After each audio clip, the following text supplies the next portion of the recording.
So we're going to go over a few things. So anybody read the book Atomic Habits? Most people, I figured y'all would. So in there it just talks about getting 1% better every day.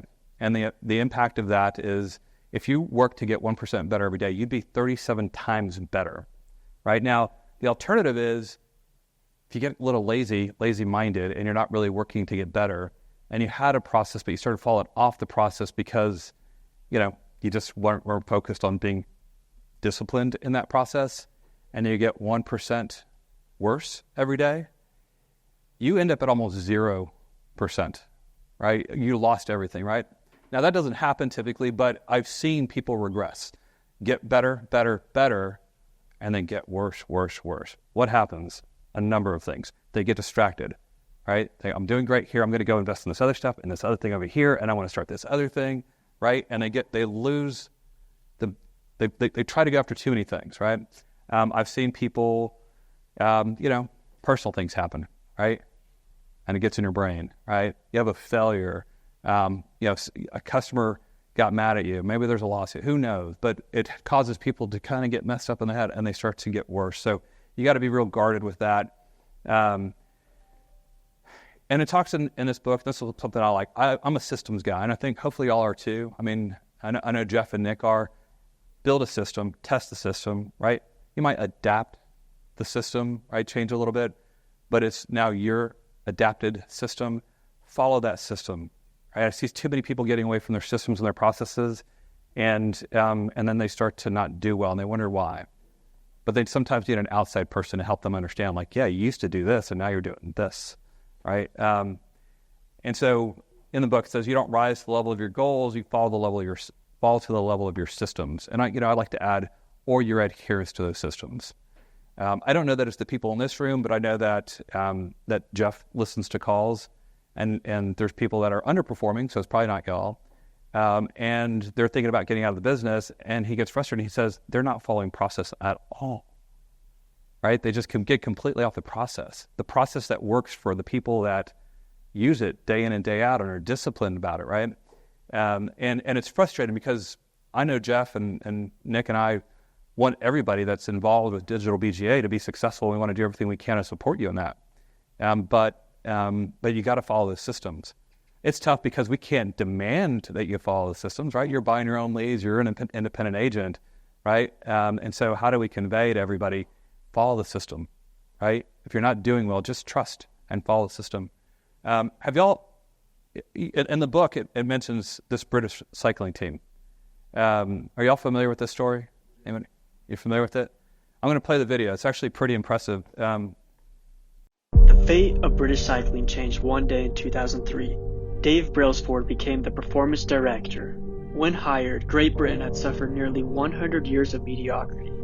Since 1908, British riders have won just a single gold medal at the Olympic Games. And in 110 years, no British rider had ever won the Tour de France. It got to the point where the performance of British riders had been so underwhelming that many of the top bike manufacturers in Europe refused to sell bikes to the team, in fear that if they used the bikes, it would tarnish their brand. Brailsford came in with a plan. He referred to it as the aggregation of marginal gains, a philosophy of searching for tiny margin of improvement in every single thing that you do. He said to his team, the whole principle is an idea that if you break down everything that you think of that goes into riding a bike and then improve it by 1%, you will get a significant increase when you put all the improvements together. The moment Brailsford got there, tiny improvements began. Bike seats were redesigned to be more comfortable. Riders wore electronically heated shorts to maintain ideal muscle temperature while riding. New riding suits were developed and produced out of lighter fabric. But the improvements didn't stop there. Brailsford continued to find 1% improvements in overlooked and unexpected areas. They had surgeons come in and teach each rider individually the best way to wash their hands. They even determined the best type of pillow and mattress that resulted in the best night's rest for each individual rider. The coach even painted the inside of the team truck white to help spot the tiniest particle of dust that could affect the performance of a bike. 5 years since Brailsford took over came the test. The 2008 Olympic Games in Beijing. Miraculously, the British cycling team took over 60% of the gold medals available.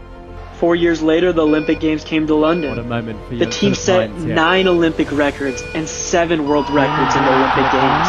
In that same year, Bradley Wiggins became the first British cyclist to win the Tour de France. The British would go on to win the Tour de France 6 out of the next 10 years. In a 10-year span, the British cycling team won 178 world championships, 66 Olympic and Paralympic gold medals, 5 Tour de France victories, in what is regarded as the most successful run in cycling history. How does this happen? How does a mediocre team transform into world champions through these tiny changes that seem on the surface absolutely meaningless? Why do small improvements accumulate into such remarkable results? It is far too easy to overestimate the importance of one defining moment, like many did when they saw the British win gold, and underestimate the value of making small improvements on a daily basis. And far too often we convince ourselves that the massive success requires massive action. Whether the success is losing weight, building a business, writing a book, winning a championship, or achieving any other goal. We put too much pressure on ourselves to make some earth-shattering improvement that everyone will talk about without realizing that we are setting ourselves up for failure. Meanwhile, on the other hand, improving by 1% isn't particularly notable. Maybe not even noticeable. People won't see it and maybe some won't even talk about it. But it will be far more meaningful in the long run.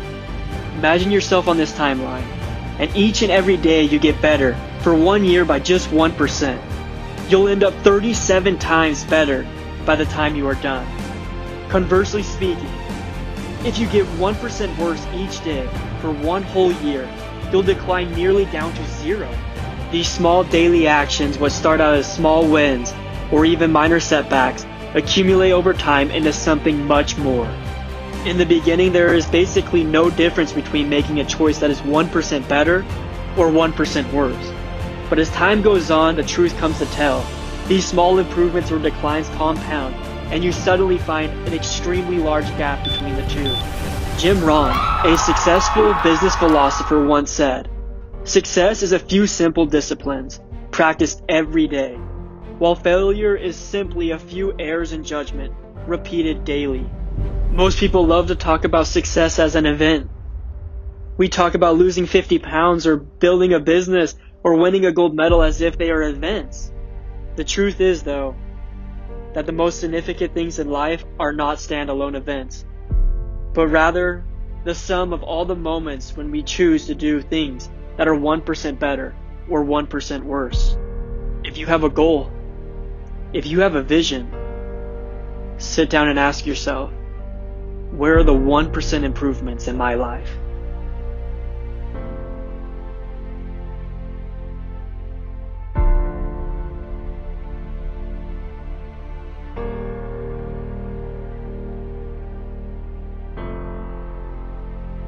What do y'all think? All right, super impressive. Like, I love that story. It's just, and that's the thing is like, how long did they say before they actually started winning? From the time they started to work on those improvements? Do y'all remember? 5 years. 5 years, right? I've noticed that in businesses, right? 2 years before you can understand if I'm onto something here, because you got to get through all the hell. 3 years where it's like, okay, it's going, we've got confidence, we can keep this thing going. And this is not 3 years of just like hopefully it happens. This is 3 years of finding every little thing you can do to improve your chances of being successful with this business. And it's about 5 years where you're like, all right, we've got it. All the systems are in, all the processes are in, we've got leadership in place, and we can scale. We've got a great reputation, our marketing and advertising is humming, right? It takes 5 years for a company to get there. That happened with Go Medigap. It's happened with Rhino Roofers, right? I think the improvements that we're going to make over the next 5 years here at Digital BGA, I think in a year, you're going to be like, wow, this is awesome. I think in 5 years, you're going to be like, holy cow. Because we're going to be, are fanatical about finding those areas of improvement and working towards them. It's not always linear up, right? It's a little bit of this, right? But trending up, right? So we have some setbacks. We learn from them. We fix it. We move forward. And I'm going to try and move to the rest of this pretty quickly because just for the sake of time. So this is represents the maturation of a sales organization, but it really can apply to you individually, right? Think about when you started. You had a lot to learn, right? It's chaos, trying to figure it out, how to put all these systems together, trying to get traction, right? How do I take that next step up, right? And then you start putting together, and your systems get better and better and better. How many of y'all would you say, raise of hands, you're at a point where your business is predictable? Predictable? A few? Some of y'all kind of getting there, right? You have to understand your numbers in order to get to that point of predictability. And you have to understand your ability to perform. And you have to understand what's the upside of my ability to perform, right? And so you can get predictable over time. This is one thing. I score everything. I love spreadsheets. I love calculators. I love looking at how does all this stuff interact, right? The pro forma I built for Digital BGA, Luminary Life, is like 200 or 300 rows. I think it's more than that, actually. All the interactions, the costs, and the performance, and how that results in profitability, and what percentage of our spend goes to each bucket, right? And then constantly tweaking that. But it gives me like a full blueprint of the company to understand how can we perform? How do we get to profitability? How do we maximize profitability, right? I'm talking a lot about business, but there's a lot more to it than just the numbers. This is something I started doing for my sales reps at Go Medigap, something that we're going to be introducing into the call center here pretty soon. But I thought about all the things, the personal traits, the hard sales skills and the soft sales skills. Y'all understand the difference between hard and soft sales skills, right? Hard sales skills is really just how do I learn my technology, my underwriting, right? All the stuff that you need to know to be able to be a great salesperson, right? The soft skills is really how do I just interact with people well? How do I build trust? How do I connect with them on a personal level, right? Sometimes it's your right? Some people just have voices that when you get on the phone, you're just trustworthy, right? When I started Go Medigap, I hired an admin first, and then I hired a salesperson. The admin had never sold. The most she had ever made was $60,000. I asked her, what's the most you ever made? Because I couldn't afford to pay her that right away. What's the most you ever made? $60,000. But I had to work 60 hours a week to do that, and I don't want to do that again. I completely understand. My goal is to try to get you to $60K before the end of this year. I've hired her in March, which we did. We got her there. But she heard me and the other guy who learned my sales process and nailed it every time. That guy started performing as well as me, had never sold insurance before, within probably 6 months, because he heard me over and over and over, and he just started following it. The admin heard us, and she learned the script just through hearing us constantly. Like during AEP, it'd be kind of funny because it was just a small room. She was in the front office, and me and the other guy had our offices that had doors that could close, but we never closed them. We just left them open. And there was a point where we took a call at the same time, and I could hear I'm saying this, and he's saying the exact same thing right after. So we're on pace saying the same thing to different people, right? Educating them, right? Connecting with them, asking the right questions, right? She learned it. She would start taking calls. She was licensed. She would go through about half the presentation. When one of us became available, she would hand it off to us. And then I just told her, hey, listen, if you get it, close it. I'll pay you a commission. She had never sold before. I kind of tricked her into getting into sales. She killed us. She completely crushed us in sales. Partially, probably, come on, guys. People trust women more than men. But she was from a little town called Bridge City, Texas, which is over near the Louisiana border. And she had this really cool Southern accent, and people just trusted her. Her voice, I believe, was the differentiator between me and the other guy, Russell, and her crushing us. 2 years in a row, she made over $150,000.